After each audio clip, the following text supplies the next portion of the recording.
आज की कहानी, रहस्यमयी चमत्कार, भयानक काला जादू। अंधेरी रात थी, घनघोर बादलों ने चांद को ढक लिया था, जिससे चारों ओर अंधकार छा गया था। तेज हवाएं खिड़कियों से टकरा रही थी, मानो कोई अनजानी ताकत घर के अंदर घुसने की कोशिश कर रही हो। 18 साल की रिया डर के मारे कांप रही थी। उसकी दादी, जिन्हें वो प्यार से नानी कहती थी, बीमार थीं। कमरे में सिर्फ एक मंद मोमबत्ती जल रही थी, जिसकी रोशनी में नानी का पीला चेहरा और भी डरावना लग रहा था। अचानक कमरे में एक अजीब सी खुशबू फैल गई। हवा में ठंडक बढ़ने लगी और रिया को लगा जैसे कोई उसे घूर रहा है। डर के मारे उसकी सांसें थम गईं। नानी, क्या हुआ? रिया ने कांपती आवाज में पूछा। नानी ने धीमी आवाज में कहा, रिया डरो मत, ये रहस्यमयी चमत्कार का असर है।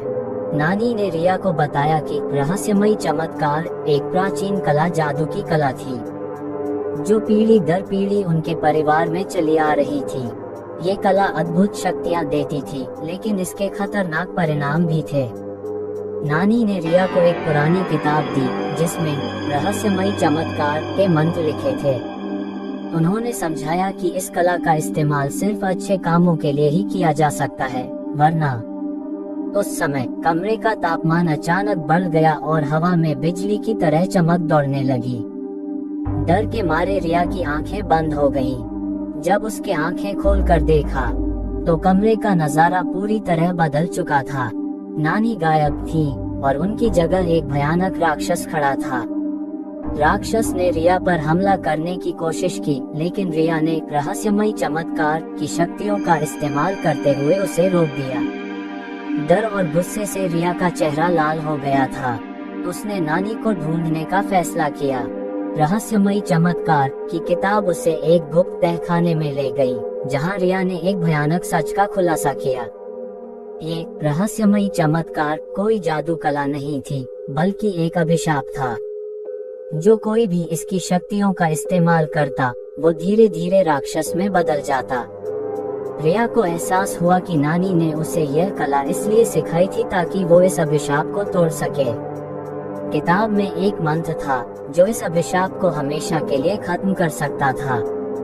लेकिन मंत्र का जाप करने के लिए रिया को राक्षस से लड़ना होगा, जो अब पूरी तरह से शक्तिशाली हो चुका था।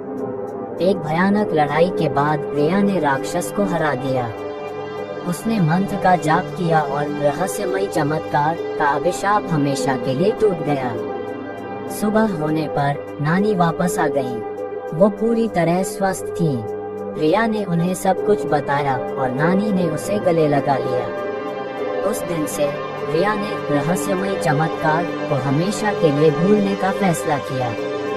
उसने जाना कि काली शक्तियाँ खतरनाक होती हैं, इनसे हमेशा दूर ही रहना चाहिए। अंत इस स्टोरी में है डर और मजा। यह एक अच्छी हॉरर स्टोरी है, जो आपके दिल को छू लेगी। अगर आपको वीडियो पसंद आई हो, तो इसे जल्दी से लाइक करें और अपने दोस्तों के साथ शेयर करें। आपका साथ हमारे लिए बहुत मायने रखता है। तो गाइस, सपोर्ट करिए अपने छोटे भाई को। मैं मिलता हूँ आपको नेक्स्ट वीडियो में किसी नए टॉपिक के साथ। Love you so much Anas की जनता। अगर आप लोगों के पास भी कोई डरावनी हॉरर स्टोरी है, तो आप हमें इंस्टाग्राम पर DM करें। अगर आपको वीडियो अच्छी लगी हो तो प्लीज वीडियो को लाइक करें और चैनल को भी सब्सक्राइब करके बेल नोटिफिकेशन को ऑल पर प्रेस कर दें। Thanks for your watching.